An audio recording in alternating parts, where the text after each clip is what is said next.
prakriti, how the karma, the actions, how the actions are being done.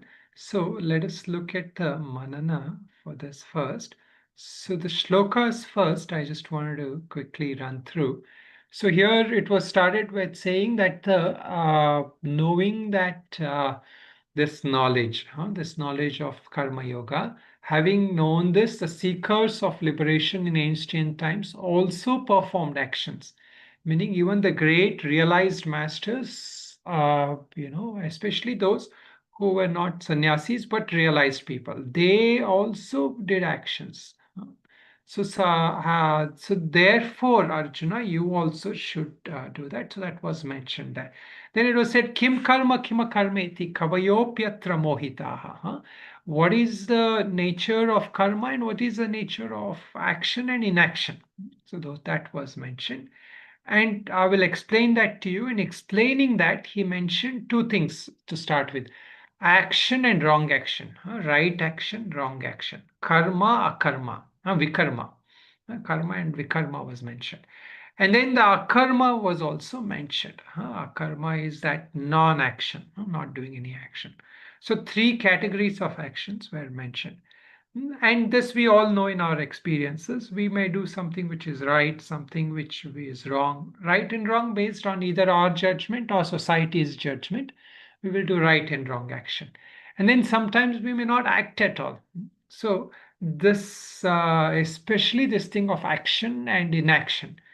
For that, the shloka had come, karmanya karmayah pashet akarmani cha karmayah sabuddhiman manushyeshu sayukta kritsna karmakrat. The one who sees inaction in action and action in inaction. So this is a very, very oft quoted shloka on the also sometimes called the essence of karma yoga. When one is able to act and yet not have that sense of being that actor, then then it is inaction in terms of phala, inaction in terms of results. And in inaction, those normal people who are acting in inaction, you see that there is still that sense of actor. And that is, even in inaction, there is action. So the person who can distinguish this, he's a yogi and he's accomplished all his actions. So this is the secret. That's the secret that the Lord is giving. Now let us look at the manana. The first part of the manana is basically to how we can distinguish between right action and wrong action. So what are my parameters? What basis do I say something is right for me, something is wrong for me? So this is where, if we don't have the knowledge of Shastras, if we don't follow the Shastras, at least we should have a sense of heightened awareness from a spiritual perspective through our own introspection, through some teachings and all that. We should at least be able to introspect properly and come to the right conclusion. This is right action, this is wrong action for me. So this is each one of us, we have to decide what is our parameters in this. How do we go about basing this? If we just base on, are they based only on what is good for me and my family, or are they based on universal values? So what is good for me or just for my close ones, that it might still be a limited sense here. So there are universal values. So even when we say, initially we say, when we talk of duties, we are talking of our job and our things. But as a human, we have larger duties too. We know that there are, 5 yajnas. We have discussed this before. There is Manushya Yajna, and there is Rishi Yajna, there is Deva Yajna. What other yajnas? Anybody remember? So there were 5 different kinds of yajnas. And then there is a Bhu Yajna. Bhu Yajna means for all the other humans. Then we have to also do that. And then there is a Manushya Yajna. Manushya Yajna, that is the for other humans. And then there is this Bhuta Yajna, for all the animals and other things. Pitru also. Pitru also, correct. Pitru Yajna. So there are Pitru Yajna, Bhuta Yajna, Manushya Yajna, Rishi Yajna, and Deva Yajna. So these are the five yajnas. Okay. So so these are the uh, so all these are the duties. How can I shift my modus operandi to working based on spiritual values? So generally, right and wrong action in a society or in a world is based on just what is drishtapala. What do I get out of it? That is the basis on which we decide right and wrong actions. So when we come to study spirituality and we have a little sense of either religion or all that, we start realizing that there is a afterlife, or there is a karmic thing. So that is the first level of shift we make, that we recognize there is what is called as adrishtapala, unseen results. We will actually discuss the types of adrishtapala today a little bit. So this is from the scriptures we understand that there is this. Of course, when we go higher and in understanding, then there is no drishta or adrishtapala when we come to that state of higher understanding. But for working wise, for our spiritual evolution, as long as we are still caught up in the transactional reality, the relative reality world, we shift based on this shifting of values, spiritual values. So then we have to also ask ourselves, am I tuned into my conscience when I have to make a difficult decision in my life? So the conscience we say here is based on introspection, swadhyaya, studies and all that, then that conscience that develops. Not just a kind of just a general conscience of, what is what I think will make me successful. Sometimes, people kind of say that, intuition, I want to intuit what is going to make me successful. Even in they say, like business, which or stock market, how do I do intuition? So those are like worldly kinds of things. There again, our action is for our kind of a limited understanding welfare. Okay, so this thing, within this some inspiration here, within this very life, the results of wrong actions can be seen as creating addiction, stress, negativity, and conflicts. So sometimes we say, I don't see the wrong actions results. It is not drishtapala. It is drishtapala in our mind. If we are able to observe when we do a wrong actions, there is a inner shift. So, and the results of right actions are uplifting. Okay, now so this was about right and wrong action. Whenever I get confused between right and wrong action, what do I do? The normal tendencies, then I sit back fearing to take any action. So this is the state in a way that Arjuna is in. When you don't know what is right, what is wrong, what do? We don't do anything. We try to sit in inaction. But that is not true inaction. The natural inaction is an effortless thing. So that is where ultimately we want to get to. That naishkarmya, where we don't do any kind of. The shlokas will come today about that. Do I choose inaction because I'm lazy or afraid of consequences? So this is again, where the Lord is telling is not the way. So we have to introspect on that. So we have to introspect what causes my resistance to my duties, self-improvement, spiritual practices. So these are all the real dharmas, we have to improve, we have to do our duties, we have to spiritually also make progress. This is the whole purpose of our human life, according to the scriptures. The whole purpose of human life is to evolve because we are equipped with intellect. If so, what was it like and what were the factors that led to such a state? Can I relate to the state wherein actions that are free of self are empowering and uplifting? So, this is the heart of our discussion today. That how can egoless action, how can actions without the kartrutva, acting without the actor, we say, meaning the sense of being the doer, being the actor. So this is that state. This is the highest state, and actually, all success comes when we are acting without that sense of actor. That so the secret to effortless action is to immerse oneself entirely in one's duties and to work from that state. When there is no self, the energy of divine flows in full force, meaning the Prakriti. Prakriti will do what it has to do. But when we discuss that shloka, right? Ahankara vimodatma. When that ahankara gets in and identifies with the body and mind. See the later the evolution, the deeper you go into that thing, identification. The Prakriti's evolution starts from that buddhi, ahankara, and all that.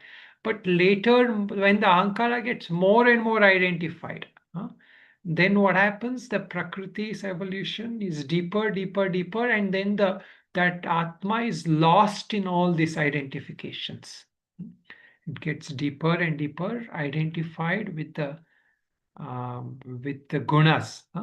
So the guna karma vibhaga is not possible. Okay. All right. So main point now, the point that we are discussing in the last class is this. This is the heart of Karma Yoga Prakriya here, that Atma itself is akarta. Atma is not the doer. But what happens that Atma gets identified as that through that Ahankara, it gets identified with the Karya Karana Sangata, with all those parts, the parts of Prakriti, body, mind, and all that, it gets identified. That's why it was that when that person, when that individual who gets identified is deluded by that ahankara vimodatma, what happens? He thinks I am the doer. So this was the main point, where that akarta atma, I by myself, in my pure nature, I'm not the doer. But what happens when that little finite sense of me comes? I think I'm the doer. So I get identified with everything, with the body, mind, the world, my relatives, my family, my circle. So all this identification starts coming. So where was the Atma? Where was it Atma and where is it? It is already identified as the Ahankara. When that knowingness becomes qualified. See that pure knowingness. This is actually very popular in Buddhism and all that. Just stay with that knowing. Stay with that knowing. That is like one of the main practices for them. So we say that sakshi, that witness. That witness is not identified with anything. So there, how do we know the witness? How do we know our pure nature? One way is like, when you wake up from your sleep, you can try this. Just when you wake up from your sleep. So before you get immersed with thoughts, what to do for today, just for a minute or two, you can see there is just a pure knowingness at that point. Then the thoughts will come, oh, I have to do this, or I want to do this, or I'm in here, it is cold, and all this will come. So, but if you make it a practice, you will wake up and first sense you will see that knowingness. Similarly, that same knowingness in a lot of our meditation and other practices we can hold on to. There it is that pure knowingness. But with knowledge, we realize it is not just my knowingness, it is that universal knowingness. So that is where the difference is. We think that, oh, this is I am knowing. So this knowing without I am doing or I am knowing is that universal unqualified knowingness. But that gets identified and qualified, and then comes all our experiences. So this is what we discussed, the non-deliberate superimposition, the apava adhyaropa. Without our choice, it has happened. Why? Because we identify with that ego. And why? Because we know, we discuss this because it's avidya. So today the shlokas will now talk more, slowly introduce to us about this. And now, especially the point that will come is from this shloka, which we have already looked at. This shloka itself, somebody who is in this state, what is that person like, or how do we get to being that person? What are the supplementary results of somebody who's like this? Karmanya karmani yah pashyet akarmani cha karmayah. So one who is able to see this, that in that action, I am not acting, and in that action, when it's happening, it is the prakriti everything. It's prakriti which is doing that. Such a person is a yogi. He is a true performer. So now, what is the science? How do we know such a person? What are the other things related to that kind of a person? So these shlokas we will look at today. So you can repeat after me. Yeah, this starting from shloka number 19. So you can repeat after me. Yasya sarve samarambha यस्य सर्वे सर्वे समारम्भा समारम्भा kama sankalpavarjitaः कामसङ्कल्पवर्जिताः कामसङ्कल्पवर्जिताः ज्ञानाग्निदग्धकर्माणान् ज्ञानाग्निदग्धकर्माणः ज्ञानाग्निदग्धकर्माणम् तमाहुः पंडितं बुधाः तमाहुः आहुः पण्डितं बुधाः बुधाः त्यक्त्वा कर्मफलासङ्गन् त्यक्त्वा त्यक्त्वा कर्मफलासङ्गम् कर्मफलासङ्गन् नित्यतृप्तो निराश्रयः नित्यतृप्तो नित्यतृप्तो निराश्रयः निराश्रयः कर्मण्यभिप्रवृत्तोऽपि कर्मण्यभिप्रवृत्तोऽपि कर्मण्यभिप्रवृत्तोऽपि नैव किञ्चित् करोति सः नैव नैव किञ्चित् किञ्चित् करोति करोति सः सः निराशीर्यत चित्तात्मा निराशीर्यतचित्तात्मा निराशीर्यतचित्तात्मा त्यक्तसर्वपरिग्रहः व्यक्तसर्वपरिग्रहः त्यक्तसर्वपरिग्रहः शारीरं केवलं कर्म शारीरं शारीरं केवलं केवलं कर्म कर्म कुर्वन्नाप्नोति किल्बिषम् कुर्वन्नाप्नोति कुर्वन्नाप्नोति किल्बिषम् किल्बिषम् यदृच्छालाभसन्तुष्टो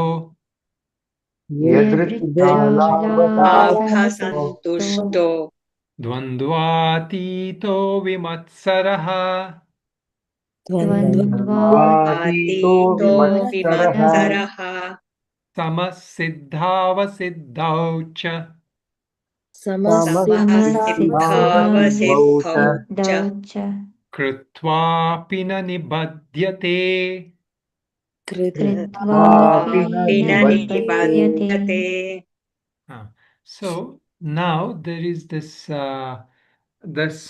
points that will come up now. What happens when that person, how does this person go about being free from the sense of doer or karta?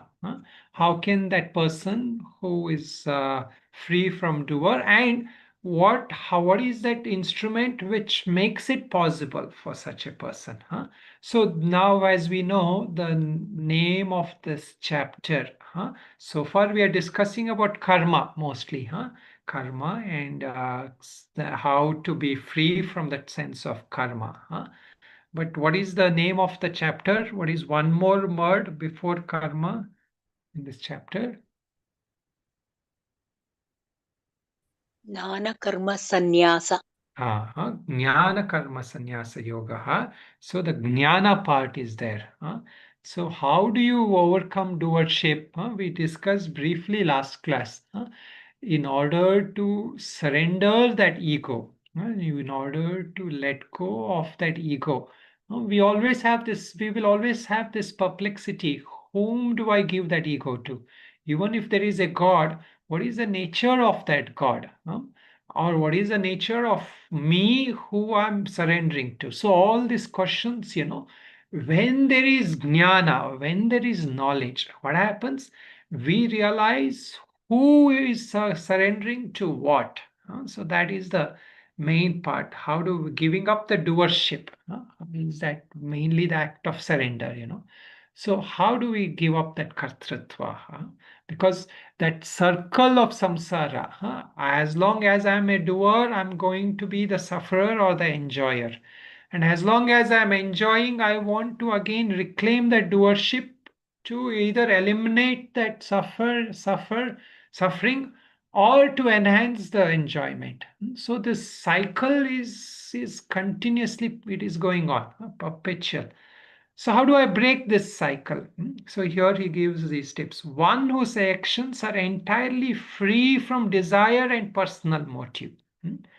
Kama sankalpa varjitaha. The person whose action, sarve samaramba, all his initiatives, all his undertakings, sama aramba, when you start something, all the actions that you undertake, every project we undertake, our personal life or worldly thing, all these projects and things that we do, what are they driven by? Kama sankalpa, desires, and that like a intention, sankalpa we say. So here actually Shankaracharya makes a bit of distinction. He says that sankalpa is the root of karma, huh? Meaning that desires, where do desires come from? They come from sankalpa. Hmm? So this is where sankalpa can be leading to desires, and yet that same sankalpa, when you use it positively and consciously, it becomes a powerful resolution for spiritual progress. So this is where sankalpa towards the world will keep us trapped. Sankalpa towards liberation and the actions lead, and the scriptures and the spiritual teachings and all that we want to get, and the practices, that sankalpa is freeing. So the sankalpa that leads to desires, that is the first thing. So what do? They create desires. So when desires comes, what happens? The karma will come. As long as desires will there, karma will come. So how do we overcome this cycle from desires going downward to karma? Now comes this point. And jnanagni sarva dagda karmanam. There is a fire that can burn all this. There is a fire that can burn all actions. What is this fire? This fire is the fire of knowledge. So here he says, that person whose karma, his actions, his deeds, or his results, and his karma phala, all his karma phala, they all get burnt. Whole lot of karma phala get burnt. So how do they get burnt? By the power of knowledge. So now when we talk of karma phala, what are the kinds of karma phala? So I'll just let me just share this thing. I think most of you already are familiar, but some of you, maybe new to this. So let me just see if I can share this. Okay, So when we talk of karma phala, so What is karma phala? These are the effects we are carrying.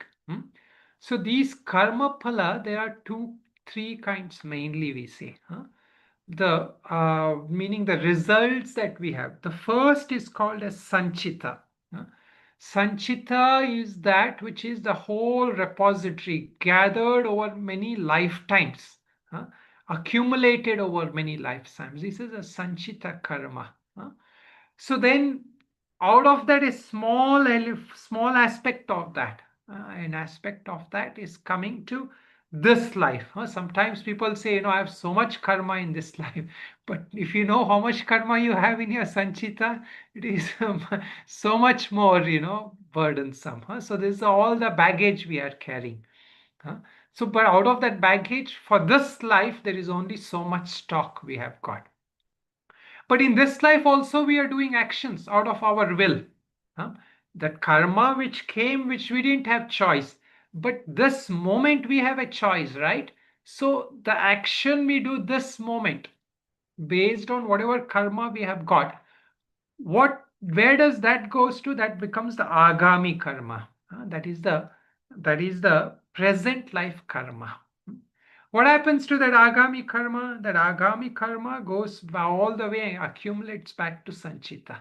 So that Sanchita is constantly getting replenished, like a ocean, that is constantly going.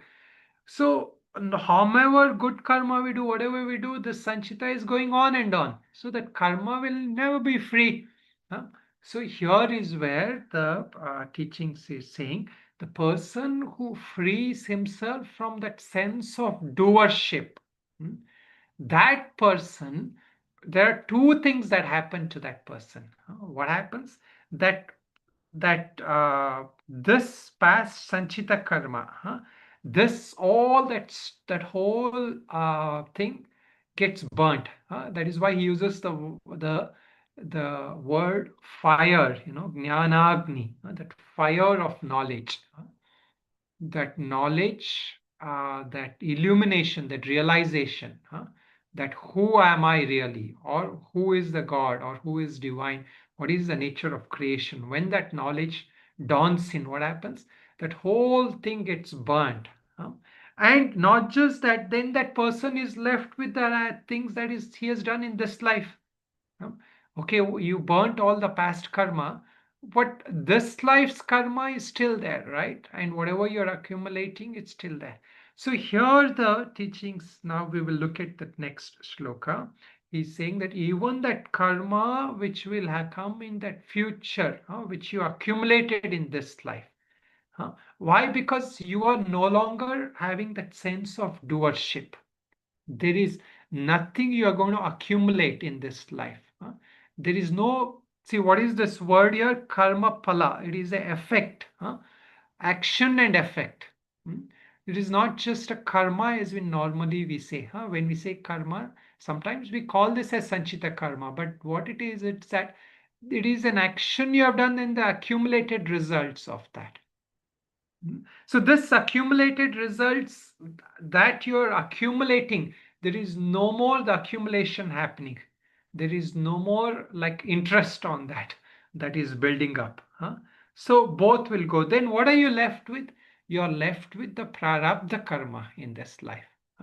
So you are acting out this life. So there many times you will see Shankaracharya talks very nicely here. He says like a how a like a sannyasi. He is going still with the asking for food with different places because that body he has to maintain, right? He has come in this life with the body he has to maintain. He doesn't have the karma of past, which means there's no future life for him. And all the actions in this life will also not accumulate. That is why, we say sometimes, right? Like the sannyasi, whatever they are doing, like they do some good deeds and all that, it is not for them because they are not ideally, technically, that is how it is. They are not accumulating for them, they're doing it for the world.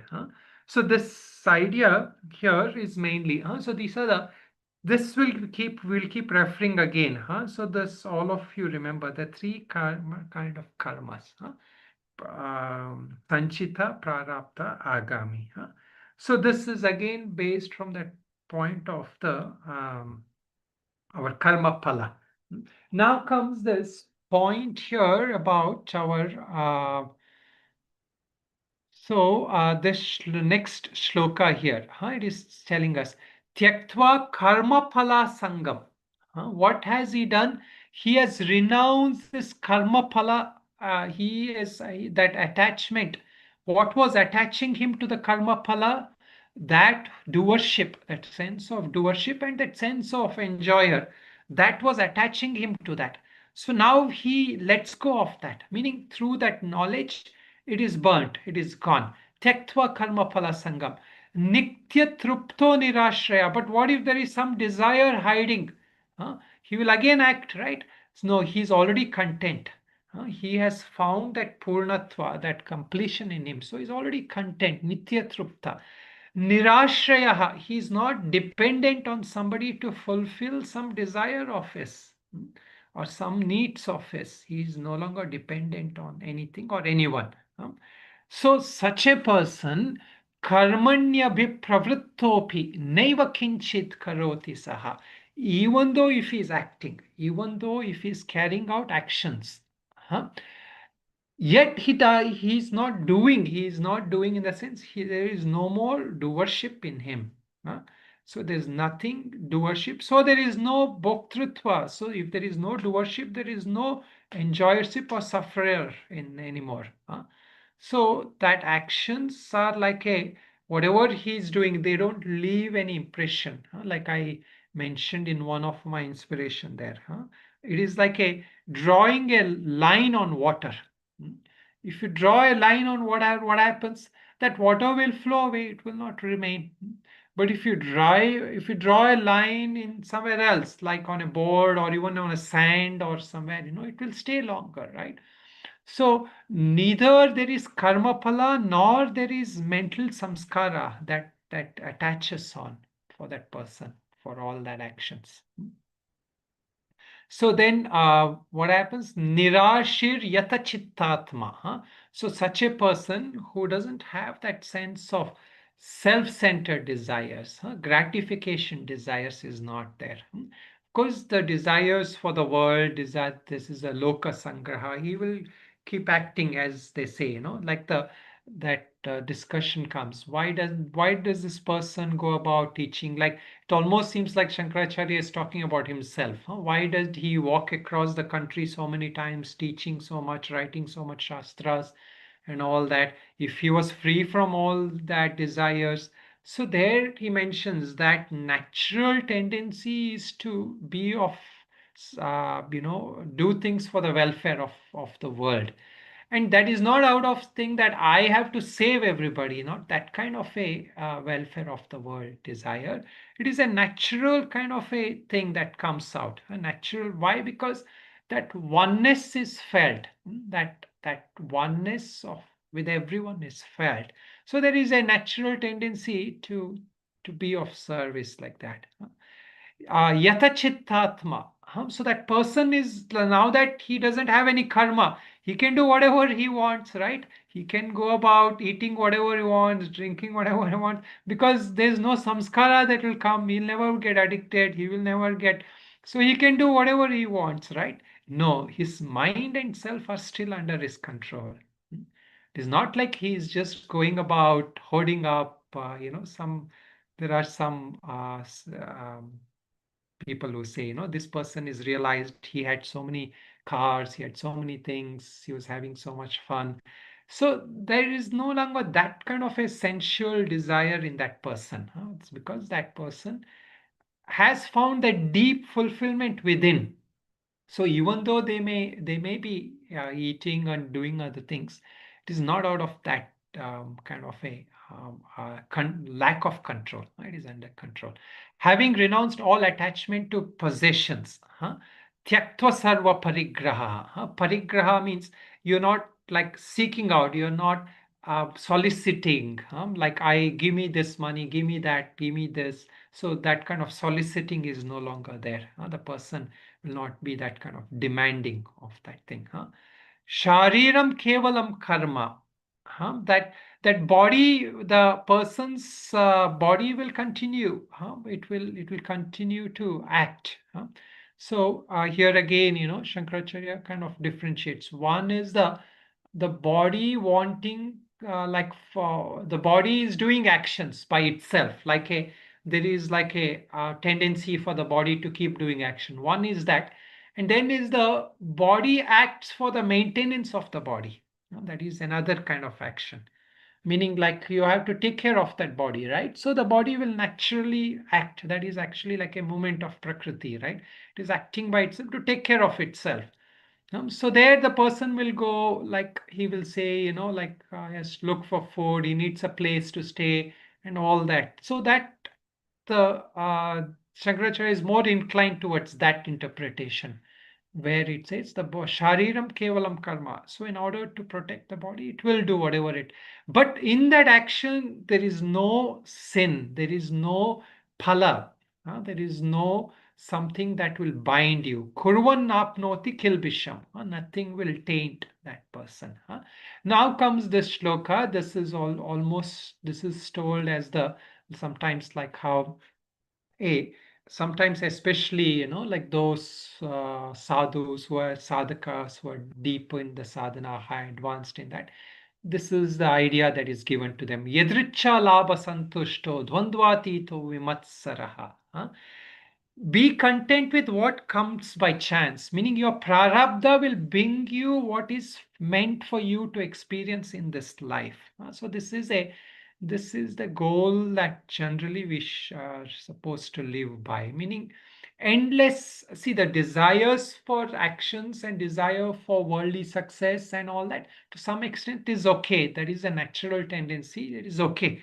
But ideal of a human life, ideal of a human life is that not having this constant sense of, like a endless craving, desires that will never make keep us in peace. Even when we plan and do something, there is more internal planning, worry, stress, all that going on. So the life's experiences we have brought with us through our prarabdha. So whether it's good or bad, these life experiences have come in this thing. So we can enhance and make it worse, or we can just accept it and be non-reactive, meaning in a sense of just accepting those things as just experiences. They're coming, they're not going to be permanent. Hmm. So this is the way, if we can look at life, then we are okay with what comes. We are willing to accept positive and negative experiences. We accept it. But how? Not just accepting from a sense of a indifference, accepting from the sense of wisdom, that these are experiences that are come, and if I don't react with raga dvesha, then these will just go away. If I react with raga dvesha, then they will get worse and worse. So just sometimes, that is why you will see sometimes, if something happens, like sometimes here sadhus also, they're driving, something happens, somebody hits on the road, or bike accidents or something happens, then ideally, most people, they'll just, okay, what has happened, okay, you go your way, I'll go my way. But sometimes other people, they'll stand on the road, they'll keep fighting. So this is where, we have to know when to let go. This idea, yadricha labha santushto.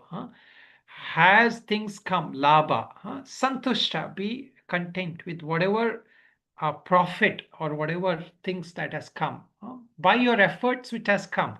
uh, but heedlessly trying to manipulate, creating a whole drama about it, then what happens? Dvandvatita, you will not become dvand, you will get stuck in the duality. The dualities will take you, and then you are caught up in envy. You have this politics, envy, and all this, vimatsaraha. Samasiddhava siddhaucha. Huh? So this is that samatvam yoga uchate, we keep saying, right? So again, he comes to that same point. Samasiddha, you get something, you are okay. You don't get asiddho, you don't get something, that is also okay.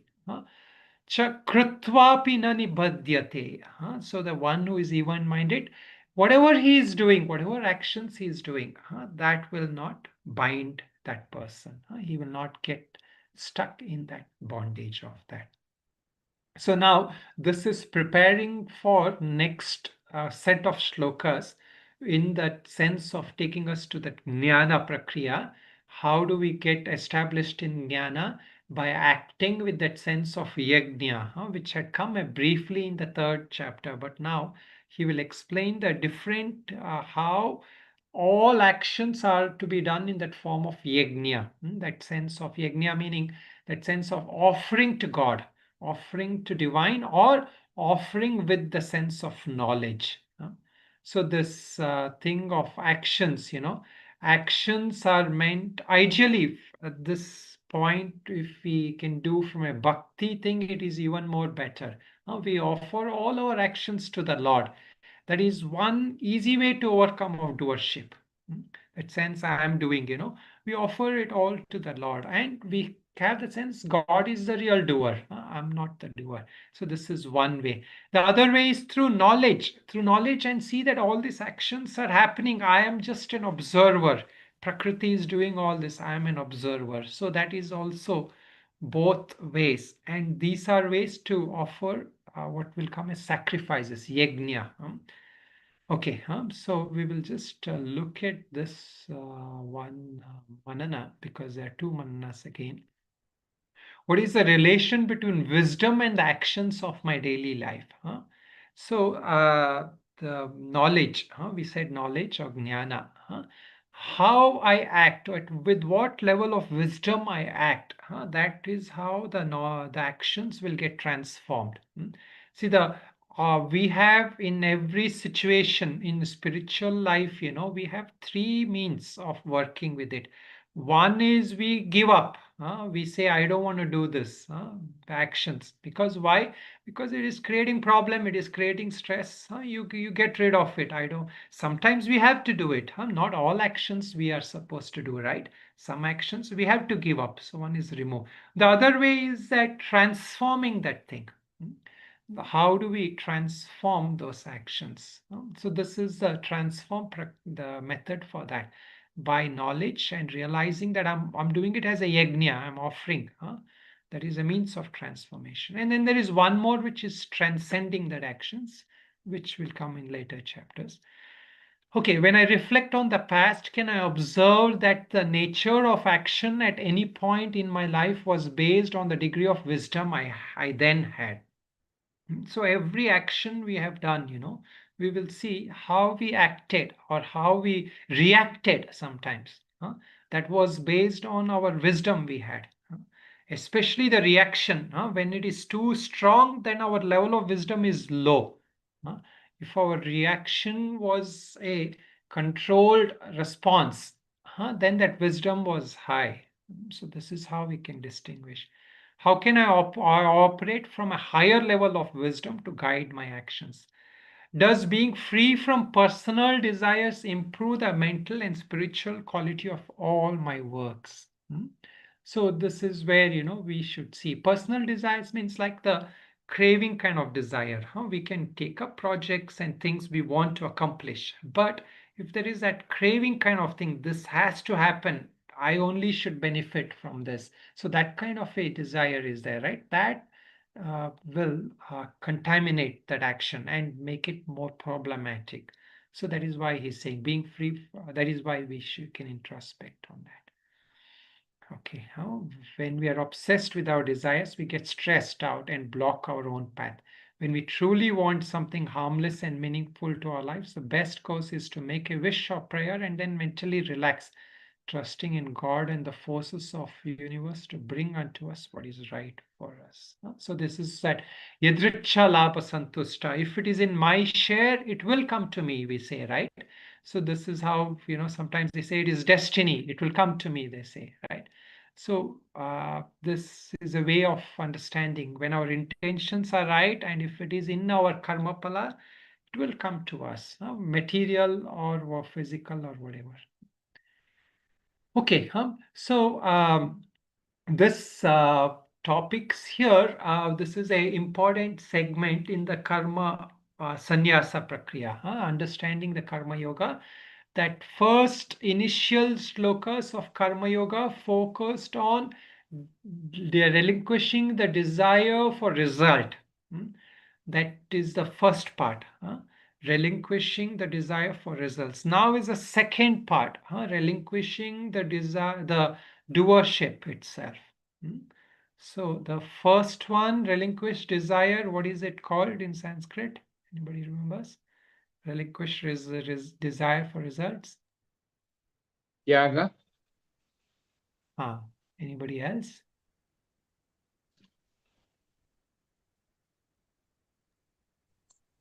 Bhoktrutva. Bhoktrutva. Yeah, very good. Yeah, very good. That is the relinquishing desire for results. Is bhoktrutva. Tyaga is correct, but tyaga of what? Tyaga of bhoktrutva. Bhoktrutva, yes. Then the relinquishing the desire for doership. That sense of doership, relinquishing that is kartrutva. Tyaga also. That is also tyaga, but tyaga of kartrutva. So these are the two fundamental pillars of karma yoga. So when we say just karma yoga, sometimes we are talking more about relinquishing bhoktrutva. And when we say just karma sannyasa, sometimes we are talking about relinquishing the kartrutva, doership. So just terminologies, I know sometimes these terminologies, especially for some of you, can be a bit confusing, but it will keep repeating again and again, and sometimes in initial days, like when we all studied, we keep listening here and again, it will automatically kind of trigger. And of course, if you can proactively make notes, it's even better. But, okay, any questions, comments people have, you may please ask. Swamiji, I have a question. Yeah, correct. So, just now you mentioned that karma yoga is about relinquishing the bhoktrutva, and now the karma sannyasa yoga is relinquishing the kartrutva. Yeah. Then what about the jnana karma sannyasa? Is that the one which is inaction, doing inaction, inaction, action, and inaction? So what will make sure that we do action in inaction? I mean, how does inaction happen in action? What is the fundamental thing on which that is based on? The knowledge, jnana. No, more than knowledge. What makes, how can this person see inaction, inaction, and action in inaction? What are the relinquishing? What do you achieve that? Relinquish the doership. Relinquishing doership. So here, this is the fundamental thing I'm trying to say. That when this chapter, why I asked that question, what is the name of this chapter? And you all said Jnana Karma, Jnana Karma Sannyasa Yoga, right? So why is that Karma Sannyasa? Next chapter is called Karma Sannyasa. But why does he start with Jnana Karma Sannyasa Yoga? Why not just say Karma Sannyasa? So in order to achieve karma sannyasa, what is the main thing that is based on jnana? So in that shloka, you see, jnanagni dagda karmani, meaning that fire of knowledge will burn all your karma, it says. How does it burn? By burning that doership, by making you relinquish that doership. So this is why, we say jnana is the means to relinquish doership. And when you relinquish doership, you are really, really relinquishing the ego. So sometimes, we can relinquish bhoktrutva a little easier.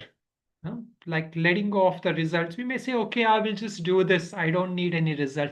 A lot of things people do without results, actually, like especially if you're in a family, like you're taking care of kids and all that. A lot of times, every day at least, we are not thinking of results. We just do it. So relinquishing bhoktrutva doesn't really need a lot of knowledge. It will require some practice of samatva.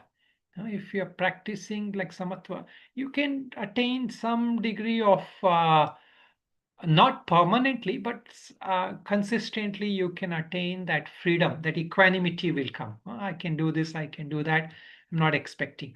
But that ego will still be there. It will keep saying, oh, I am doing it equanimously. I am doing it without seeking. So that is where, that now the Lord is trying to teach us sannyasa, karma sannyasa. So this is why in the Bhagavad Gita, the teachings, the Lord is saying the word sannyasa not just for a sannyasi or like a physical sannyasi. It is a teaching for everybody, karma sannyasa. And how do you attain that? Through knowledge, wisdom. Wisdom is that it will come later. Later, there is nothing more purifying than wisdom, because wisdom purifies all our sense of ego identification, doership, everything.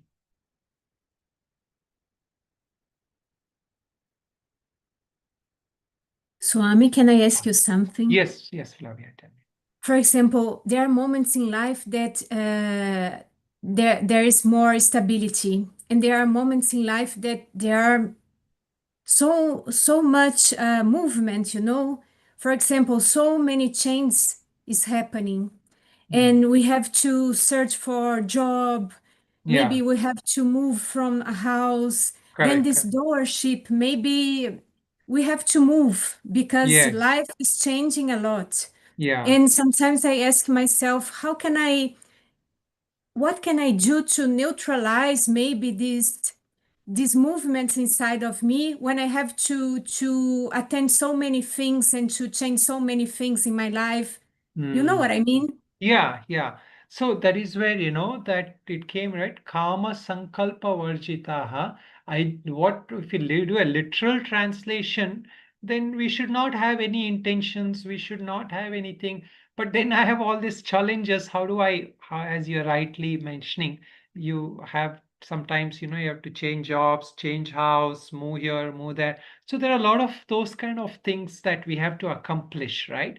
So this is why, when that knowledge comes, we realize that these have come to us as our karma pala, and we have to fulfill them. Like whatever we have to do, we have to fulfill them. So there, that planning has to be there. Like how do I there is a natural impulse to have a better life, right? We all are seeking a better environment, better place. Spiritually also, we are seeking betterment.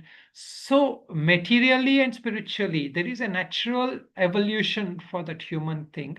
And that part of the thing is where, we have to make that sankalpa and we have to work in it. Now the problem comes that when that desire becomes like a what you call like a deceased desire, meaning you are get obsessed with, I want to have these kind of things, or I want to have such environment, or I want to have such and such things only. If not, I'm not going to be happy. So when we put such conditions, then we are not going by the other shloka, yadricha labha. We are not accepting life as it is coming. So that is where, it is a very subtle workings in our mind we have to become aware of. Am I getting, like in a dis-ease state of seeking progress, or if am I in a natural impulse of seeking progress? And that each one, we have to answer ourselves. And of course, you can consult people who know you and all that, and also that's okay. But yet the important thing when this comes is that it is not like Gita is against any kind of progress.